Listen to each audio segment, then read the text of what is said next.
So I had this super fragilistic, fantastic conversation about happiness. And it started with the idea that happiness is a choice, which somebody used to say to me a lot when I was not happy. And I was like, that's really dumb. Don't say that to me because right now I feel really bad. And I don't really want to talk about this idea that I could choose to feel bad because I feel bad. So, there's so many ways that we look at thoughts and feelings and beliefs and have these discussions where it's like, oh, that's invalidating feelings or that's thinking too much. And it's like, man, I've had my day at invalidating my own feelings, feeling embarrassed about them, diving into them and hanging around with them for weeks on end.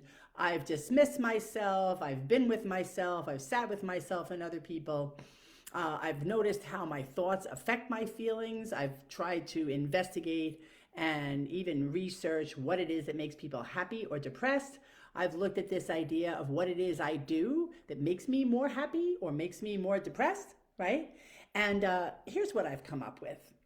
So this idea that happiness is a choice is like feelings are not a choice. Continuing to think about things that augment feelings is a choice. And so if I notice that I'm having feelings I don't like, why would I not choose to think about something else? I think sometimes there's this idea out there that my feelings are my feelings and they're going to control me because they're my feelings. I don't really buy into that. And I don't really buy into the idea that just because I have a feeling, I should sit down and like revel in it and validate it until I'm so immersed in that feeling that I don't even know what to do next. So my feelings don't control me to such a large extent. I can decide to move a muscle, to change a thought, and changing that thought might change the way I feel.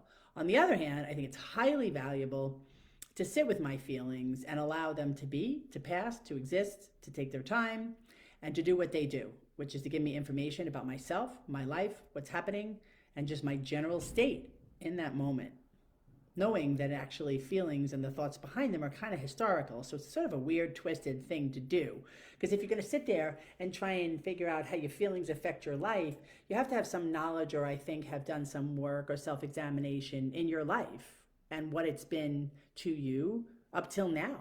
Because everything that I feel, that I can say I feel, is a byproduct of the way that I think about myself and I think about my life. And some of that, most of that, I don't often have control over. I really don't have control over the first thought. I don't have control over the fact that when someone says something to me, I think something and then have a feeling. I have zero control over that, no matter how evolved I think I am.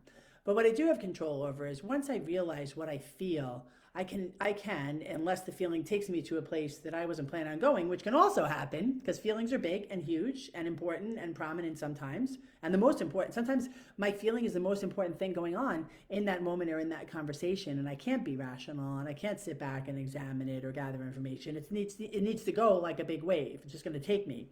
But for example, once I have a little bit more of a perspective, or if I have a little bit more perspective on the feeling, I can sort of sit back and then make different decisions about whether or not to increase that feeling, unless, of course, the feeling is too powerful. And there's things that happen and things that people say and things that people do that just hit something in me that just makes a small little feeling like a tidal wave.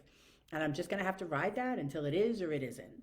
And the other thing about the feeling not necessarily being a choice, but whether or not it's a feeling and whether it's fleeting and whether I should stop and pay attention to it, or is the feeling of happiness itself, i.e. not having negative feelings, the destination?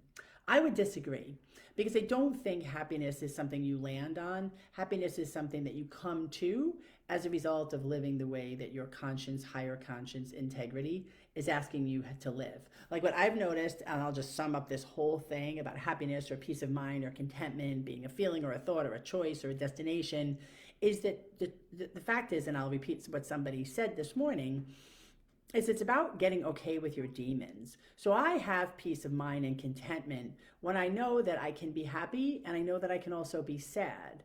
And that I know that sometimes it's like the little, Animal House angel devil thing. I do get to choose and sometimes I don't. But I have to go with what is.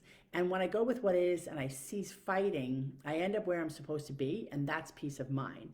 And that place of peace of mind where I am, there is contentment. There is the ability to be happy or sad and really bounce up and down between a lot of different feelings and not have to shame or sacrifice myself to those feelings or try to run away from them. So the phone just rang, got to answer it.